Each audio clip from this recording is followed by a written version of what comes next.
যদি এই মাদকদ্রব্যটা বন্ধ করা যায় তাহলে আমাদের দেশের অনেক অপরাধ কমে যাবে। কেননা একটা মানুষ তখনই এরকম উত্তেজিত হতে পারে যখন কেউ মাদকদ্রব্য সেবন করে। মাদকদ্রব্যের ফলে আমরা দেখেছি ধর্ষক যে সোহেল ছিল, সে হচ্ছে ইয়াবা সেবন করত।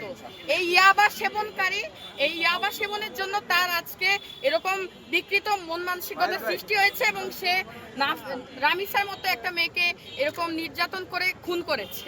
আমরা এর দ্রুততম বিচার চাই।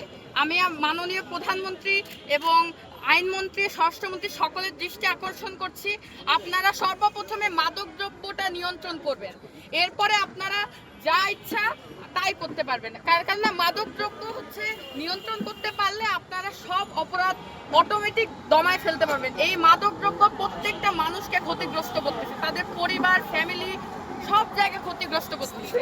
আপনারা অবশ্যই মাদকদ্রব্যটা নিয়ে অবশ্যই সচেতন থাকবেন, যাতে এটা যেই যেই জায়গায় সাপ্লাই হয়ে থাকে সেই জায়গায় যেন আর কখনো এটা সাপ্লাই না হয়ে থাকে। ধন্যবাদ।